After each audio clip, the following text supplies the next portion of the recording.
간혹 사람들이 우리에게 당신의 종교는 무엇입니까?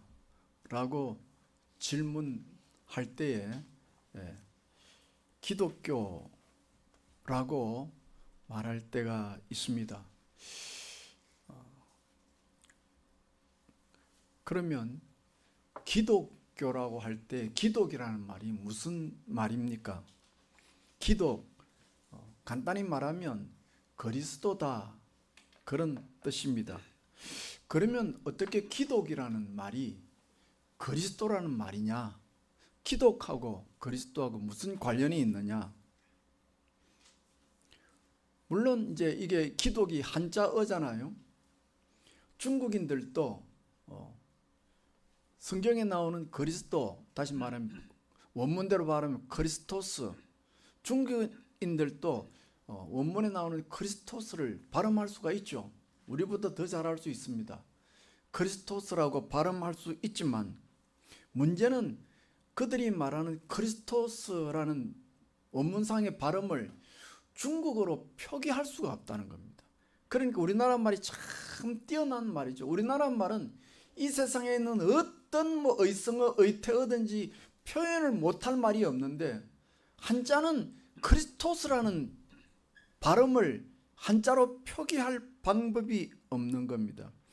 그래서 고민하다가 크리스토스와 가장 비슷하게 발음을 낼 수 있는 한자를 주워 모아서 짜집기를 해서 단어를 만들었는데 그게 뭐냐면 기라사독입니다. 조금 비슷하죠. 기라사독. 그렇지만 기라사독하고 크리스토스하고는 전혀 다릅니다. 기라사독입니다. 그런데 이 기라사독이라는 단어를 끼워 맞춘 건데 오늘 우리처럼 이렇게 무슨 글자를 줄여서 쓰는 풍습이 있잖아요. 우리 젊은 아이들도 그것처럼 이 기라사독이라는 단어를 조합해서 만든 단어를 훗날 시간이 흐르면서 기라사독에서 내자인데 거기서 앞에 기자하고 맨 뒤에 독자를 합쳐가지고 기독 쓴 겁니다. 기라사독을 기독이라고 쓰고 우리는 한글을 쓰기 때문에 그리고 한국말을 하기 때문에 기독이라고 쓰고 기독이라고 읽습니다만은 중국 사람들은 그렇지 않습니다. 기독이라고 한자를 쓰고 읽을 때는 지뚜 이렇게 읽습니다.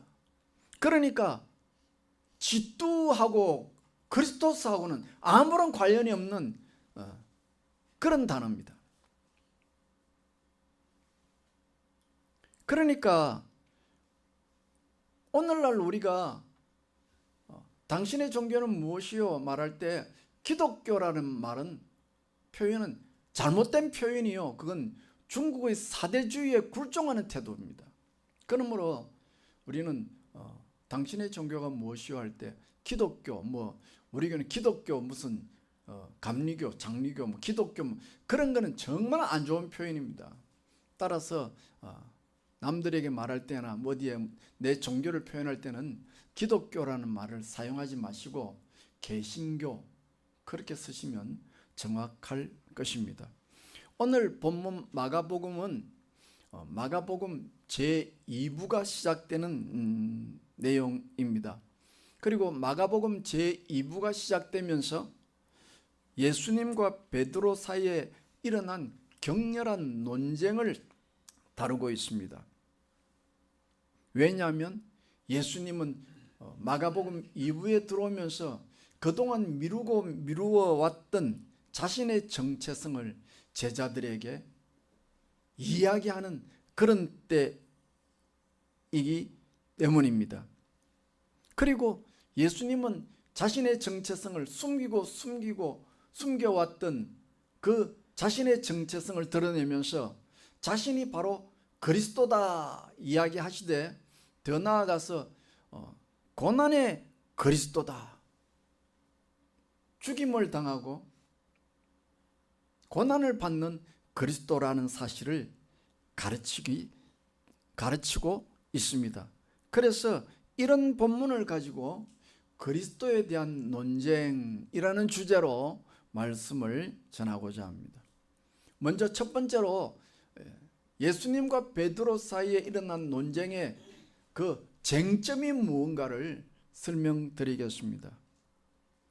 오늘 본문에 보면 베드로가 예수님에 대하여 주는 그리스도시요라고 고백을 했는데, 그러면 그 그리스도가 어떤 그리스도냐 생각할 때 예수님은 베드로의 마음을 읽어보시고 베드로가 생각하는 그리스도는 사람의 일이다 라고 책망하십니다.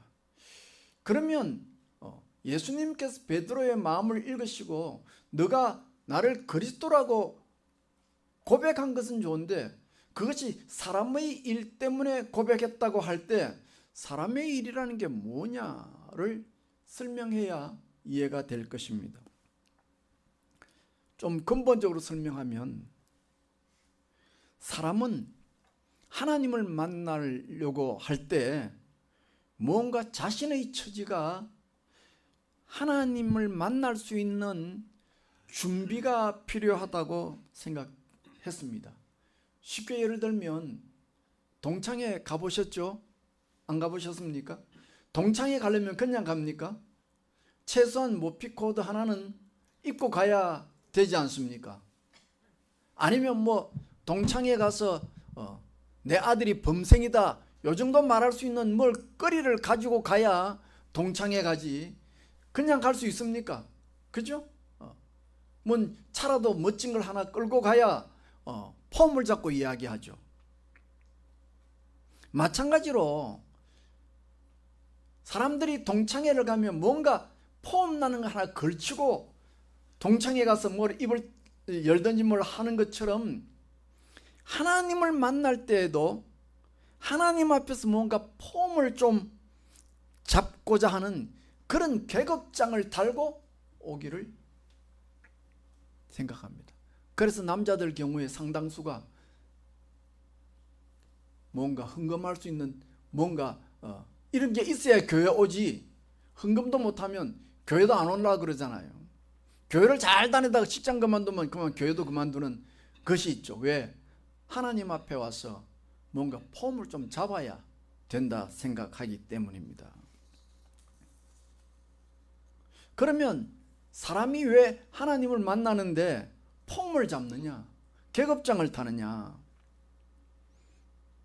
늘 말씀드리지만은 하나님 앞에 나아갈 때 자신의 죄와 부끄러움을 숨기고 그럴듯한 사람으로 포장하고 싶은 욕구가 우리에게 있기 때문입니다. 그리고 바로 이것이 종교심이라는 것입니다. 모든 세상의 종교가 그런 겁니다. 모든 세상의 종교가 하나님을 만날 때 그냥 만날 수 있느냐? 못 만나요. 그래서 뭘 합니까? 하나님을 만나기 전에 고된 수련을 하고 고행을 하죠. 어떤 사람은 온 가족을 다 버리기도 하고, 어떤 사람은 머리를 빡빡 깎기도 하고, 어떤 사람은 삼보일별하면서 돌고 도는 그런 고행을 함으로 무언가 자신이 하나님 앞에 폼을 잡으려고 하는 겁니다. 마치 연말이 되어지면 무슨 기부금을 주고받고 하잖아요. 저는 보지도 못하고 듣지도 못했지만은 이런 기부금을 받는 곳에서 하는 이야기가 누가 기부금을 많이 내느냐? 유흥업소, 유해 유흥업소에서 기부금을 많이 낸다는 거예요. 왜? 사람들에게 자기 유흥업소가 유해한 것이 아니라 뭔가 사회에 기부하는 폼나는 일을 한다라고 선전하고 싶은 거죠.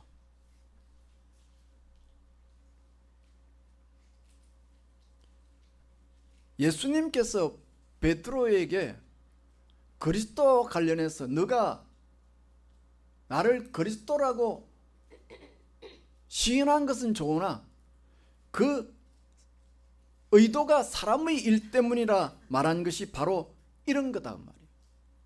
베드로가 예수님을 쫓아온 것은, 베드로가 예수님을 그리스도라고 한 것은 그 예수님이 자기의 부끄러움을 덮어줄 수 있는 어떤 분이라 생각했단 말이에요. 자기를 폼나게 해주실 분으로 생각했단 말이에요. 그래서 그래서 예수님이 이 땅에 하나님의 나라를 건설하면 자기는 무슨 총리가 되든지 무슨 장관이 될 것을 생각하고 예수님을 따랐단 말이에요. 그런데 예수님께서 말씀하기를 나는 그런 그리스도가 아니다. 나는 사람들에게 고난을 받고 허무하게 죽임을 당하는 그리스도다 이야기하니까 베드로가 뒤집어진 겁니다. 왜? 자기의 소망이 끊어졌죠. 자기는 예수님 때문에 예수님이 이곳에서 메시아의 나라를 건설하면 나는 못해도 수제자니까 총리 정도는 돼야 되고 못해도 뭐 법무부 장관은 돼야 될 거라 생각했는데 예수님이 이 나라 이 땅에 와서 하나님의 나라를 건설하는 게 아니고 오히려 이 세상 사람들에게 죽임을 당한다고 하니까 자기의 꿈은 말짱 도루묵이 되는 겁니다. 그래서 베드로는 순간 정신을 잃어버린 거죠. 그리고 예수님에게 막 대어드는 겁니다. 이판사판으로 대어든 겁니다. 이런 베드로를 향해서 예수님께서는 사탄아 이렇게 호칭합니다. 얼마나 무서운 호칭입니까? 가장 수제자요, 예수님을 가장 따랐던 사람에게 사탄아 말씀합니다. 이것을 가지면서 우리에게 적용해 보아야 합니다. 그러면 여러분은 왜 교회 다닙니까? 여러분은 왜 예수님 믿으십니까? 예수님이 내 출세에 도움이 되니까 교회 다녔지. 내가 사업하는데 뭔가 큰 복을 얻으려는 생각으로 예수님 믿는 거죠. 자신의 소원과 욕망을 이루기 위한 수단으로 예수 믿는 것이고, 보셨습니까? 땡감 안 익은 감말이 아주 달콤한 감이라고 생각하고 안에 덕석 배물었는데 입안에 그 ը믐은 느낌이 확 전해지는 것처럼 베드로에게 예수님께서 나는 고난받는 예수다, 제사장들과 서기관들에게 고난을 받고 죽임을 당할 그리스도라 이야기하니 순간 땡감을 씹은 느낌이단 말이에요. 완전히 분위기가 싸해졌고 베드로의 기가 팍 꺾여버린 거죠. 그동안 자신이 죽을 똥 살 똥 모르고 심지어 가정이 있는 베드로가 가정을 내려놓고 예수님을 쫓았던 그 목적, 내가 예수님으로 인해서 금유한양하리라, 내가 계급장 하나 들고 내가 마누라 찾아가리라 하는 그런 모든 소망이 순식간에 사라질 뿐만 아니라 난생 처음 제자들 앞에서 자기를 수제자라고 삼아놓은 그 자리에서 개망신을 당합니다. 심지어 사탄아 소리를 듣습니다. 어느 예수님의 제자들 가운데 공공연하게 사탄이라고 소리를 듣는 적이 어디 있습니까? 여러분 같으면 어떡하시겠어요? 그냥 욱하고, 오늘 제가 이 시간에 여러분에게 사탄아 물러가라 이랬다면 아마 그 자리에서 승인식에 땅바닥에 쭉 던져놓고 뒤도 안 돌아보고 교회 나갈 겁니다. 안 그러겠습니까? 목사가 설교 시간에 교인 하나를 지칭해서 사탄아 뒤로 물러가라 그러면 그러지 않겠습니까? 그런 분은 조금 다혈질적인 분이고, 조금 강교한 분들은 얼굴색 하나 변하지 않고 가만히 앉아있다 예배 마치고 나 집에 가서 전화기 들고 온 사람에게 전화 다 하는 거지. 목사님이 설교 시간 나 이름 모르고 나를 보고 사탄이라 했다고 여러분 어떻게 생각하느냐고 그래가지고 교인들 꼬셔가지고 반란을 일으킬 것입니다. 두 번째로 이 논쟁의 분위기를 한번 살펴보겠습니다. 이미 대충 눈치를 챘겠지만 오늘 본문에 보면 30절에 경계하시고 32절에 간함에 33절에 꾸짖어라는 동사가 나오는데, 경계하시고 간함에 꾸짖어라는 표현은 똑같은 단어입니다. 에피티마오라는 동사인데 꾸짖다는 동사입니다. 그러니까 32절에 베드로가 예수를 붙들고 간함에 하는 표현은 우리 예법상 제자가 스승의 무언가 생각이 잘못되었음을 지적할 때 어떻게 표현해야 되겠어요? 그래서 우리나라 예법에 맞추기 위해서 베드로가 예수를 붙들고 간함에 한 의미적인 해석이고, 실제로는 베드로가 뭐 이야기 들으면 예수님보다 나이가 많다고 그러잖아요. 성격이 급하고 어부입니다. 괄괄하죠. 그 베드로가 욱 해가지고 예수님을 향해서 말도 안 되는 소리는 때리쳐 하고 예수님을 당당하게 꾸짖었다는 뜻입니다. 얼마나 충격을 받았으면, 아니 제자가 베드로가 예수님을 꾸짖겠습니까? 이걸 우리나라 말로는 말이 안 되니까 예수를 붙들고 가나매 그렇게 표현한 겁니다만은, 원문에 보면 베드로가 예수님을 꾸짖은 거예요. 아마도 그 순간 베드로는 정신줄을 놓았던 것 같습니다. 그런데 여기에 대해서 예수님이 물러서지 않습니다. 강대강입니다. 오히려 더 심각하게 앞에 말씀드린 것처럼 그런 베드로를 향해서 예수님께서 사탄아 부르신 걸 보면, 그때 베드로와 예수님 사이의 이 논쟁이 얼마나 격렬했는지를 우리는 살필 수 있습니다. 앞의 대지에서 제가 간단히 언급했지만, 지금 베드로는 예수님을 통해서 언젠가는 금유한양하리라, 내가 마누라를 조금 내려놓고 예수님을 따른 것은 내가 국무총리가 되고 법무부 장관이라는 어깨에 견장을 차고 마누라에게 내려가서 쓱 하려는 그 마음으로 예수님을 쫓았는데, 예수님이 고난받고 죽는다 그러니 이 꿈이 말짱 헛것이 되니 참을 수가 없었던 거죠. 베드로는 예수님 때문에 자신의 신분을 상승시키고 싶은데, 베드로는 어부라는 직업으로 승에 차지 않았어. 그래서 베드로는 예수님 따라다니면서 한 수 배워서 자신을 성공한 자신으로 만들고 싶었어. 그런데 예수님을 통해서 고난받는 그리스도라는 소리를 들었을 때 망치로 뒤통수를 맞은 느낌이 들었던 겁니다. 왕왕 명함을 주고받을 때 유명한 목사의 이름을 적고 거기에 뭐 내가 장로다 권사다 적는 사람은 절대 믿지 마십시오.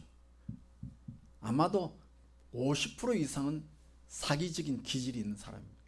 뭐 내가 돈을 가지고 얼마를 남들을 위해 쓰고 이런 것을 나발 물고 다니는 사람들은 절대 믿지 마십시오. 사기꾼일 가능성이 농후합니다. 셋째로, 그러면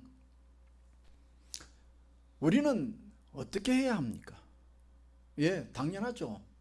예수님은 베드로를 향해서 사람의 일을 생각하지 말고 하나님의 일을 생각해라 했습니다. 그러니까 우리는 하나님의 일을 해야 할 것입니다. 그러면 하나님의 일이라는 게 뭐냐, 그거죠. 그건 지난주에 하나님의 일에 관하여 하나님의 계획, 하나님의 구속사를 제가 쉽게 설명해서 드렸습니다. 아마 다 잊어버리셨을 것입니다. 원래 이런 영적인 이야기는 해놓고 돌아서면 아무것도 남는 게 없습니다. 그래서 오늘은 조금 더 다시 이 하나님의 일, 예수님께서 우리에게 사람의 일을 생각하지 말고 하나님의 일을 생각해라 하는 말씀을 우리의 관점에서 재해석해서 여러분들에게 소개해 드리겠습니다. 예수님께서 그의 제자들에게 사람의 일을 생각하지 말고 하나님의 일을 생각하라 말씀하시고는 구체적으로 무엇을 지시하셨느냐 하면, 오늘 본문에 보면 자기를 부인해라 이렇게 나옵니다. 그것이 하나님의 일이라는 것이죠. 그러면 자기를 부인해라는 말이 무엇입니까? 다시 말하면 자신을 그렇게 성공시키고 싶었던, 다시 말해 자기의 껍데기를 포장하고 싶었던 그 인생을 내려놓아라는 것입니다. 그리고 하나님 앞에 나와서 자신의 죄된 본질을 드러내고 하나님 앞에서 용서받는 참된 영적 교제를 가지는 사람이 되라. 이것이 바로 고난받는 그리스도가 이 땅에 오신 궁극적인 목적이다 이야기합니다. 여러분, 믿음이 무엇입니까? 나의 부끄러운 모습, 무능한 모습을 감추고 겉으로 멋지게 포장해서 하나님 앞에 나오는 것이 믿음이 있는 것이 아닙니다. 오히려 내가 부끄러워도, 내가 부족해도 내 있는 모습 이대로를, 내 모습 그대로를 하나님 앞에 내어 보이는 것이 믿음입니다. 그렇습니다. 하나님 앞에 나올 때에 하나님은 포장한 나를 만나시는 것이 아니고, 내 속마음이 아무리 부끄러워도 그 부끄러워하는 그 마음을 만나 주십니다. 내가 아무리 못나도, 내가 아무리 무능해도 하나님은 그 무능하고 부끄러운 나를 만나 주시길 원합니다. 여기에 대한 신뢰가 믿음입니다. 내가 아무리 못나도, 내가 하나님 앞 제대로 헌금 한 푼을 못 드려도 나는 하나님 앞에 사랑을 고백하며 내가 죄인임을 고백하는 그 사람을 하나님이 만나 주시는 것입니다. 그것을 믿고 신뢰하는 것이 믿음입니다. 내가 내 모습 이대로 하나님 앞에 나아가면 하나님은 그런 나를 꾸짖지 않습니다. 어떤 일이 있어도 용서하시고, 마치 엄마가 갓난아이가 똥 쌌다고 내팽개치는 것이 아니고, 비록 똥 싸고 오줌 싼 내 새끼라도 엄마는 끌어안아 주는 것처럼, 마치 누가복음에 나오는 탕자가 아버지를 보고 싶어서, 아버지가 보고 싶어서, 내가 아버지 집에 가면 종이 되어도 좋아요, 그렇지만 나는 아버지가 보고 싶어서 나는 집으로 갈 거예요 라고 갈 때에 아버지는 그 아들을 보시고 맨발로 달려가서 그 탕자를 안아주신 분이십니다. 그리고 잃었던 아들을 찾았다고 큰 잔치를 베풀어 주실 것입니다. 이게 우리의 믿음이요, 이게 우리의 신뢰입니다. 그런데 이런 믿음을 발휘하려고 하면 꼭 사탄이 작동합니다. 요 사탄이 묘하게 내 본능에 찾아와서 나를 긁어 놓습니다. 야, 너 같은 인간이 교회를 나간다고? 너는 하나님 저주하고 뒤져야 돼. 너 같은 게 어떻게 감히 교회에 와 앉아? 남들이 보면 다 웃는다. 너 어제 저녁에도 술떡이 됐잖아. 너 어제 저녁에도 노름판에 가서 밤새웠잖아. 그런데 무슨 낯을 들고 교회 가서 예배드린다 떡 앉아있냐? 때리쳐라.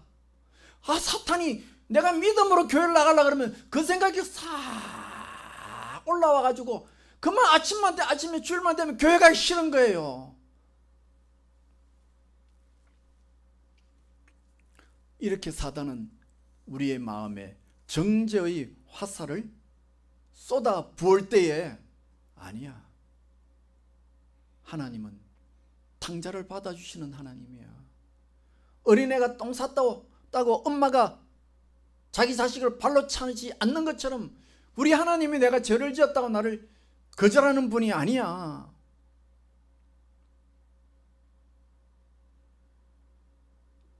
믿음으로 나아가야 됩니다. 물론 오늘 본문에 보면 베드로는 이 고난의 그리스도에 대해서 이해를 못합니다.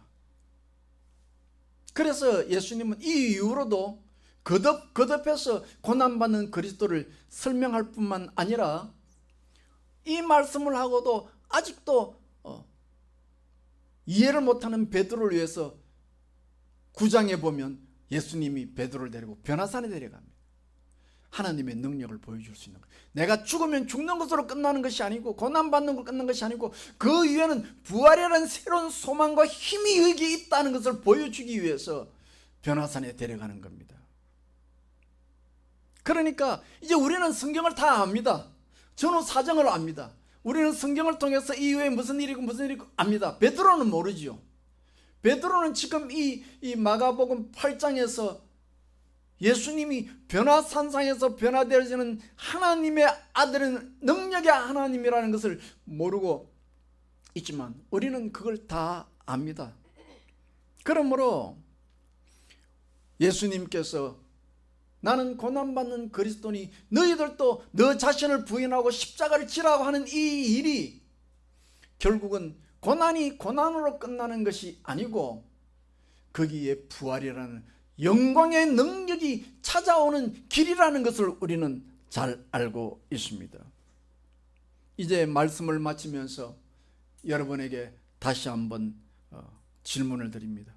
그리스도와 관련해서 하나님의 일이라는 게 무엇입니까? 그것은 고난받은 그리스도의 이름으로 하나님 앞에 나아가서 내 속사람, 내 마음 내어놓고 인격적으로 하나님을 만나는 일입니다. 내 속에 버림받고 눌리고 아프고 신음하고 툭하면 사단이 찾아와서 너가 교회를 나간다니 옆집 개가 웃는다, 이런 어떤 정죄의 화살이 날마다 나를 괴롭힐지라도 아니야, 내가 죄인이라도 우리 하나님은 나를 받아주셔.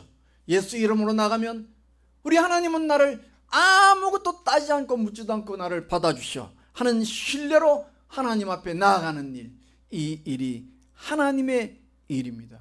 마치 태중에 있는 아이가 탯줄 하나에 의지해서 어머니의 능력을 공급받는 것처럼 영적 탯줄이 되신 예수 그리스도를 붙잡음으로 그것을 통해서 하늘의 능력과 은혜를 부여받는 그런 저와 여러분의 신앙의 삶이 되도록 예수님의 이름으로 축원합니다.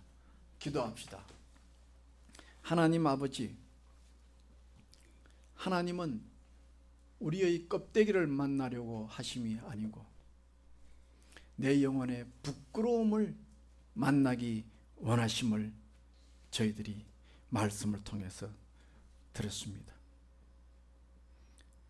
어린아이가 엄마의 품에 안기듯이 벌거벗은 채로 안기기를 원하시는 하나님,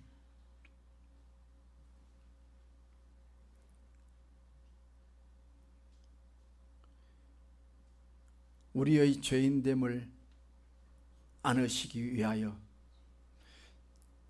당신의 아들을 버리시고 오히려 당신의 아들에게 모든 수치와 부끄러움을 안기시고 십자가에 지게 하심으로 우리를 대신 품에 안으시는 하나님, 이 하나님을 묵상하며 하나님 앞에 고백합니다. 하나님, 제가 하나님을 사랑합니다. 하나님 앞에 나아가기를 원합니다.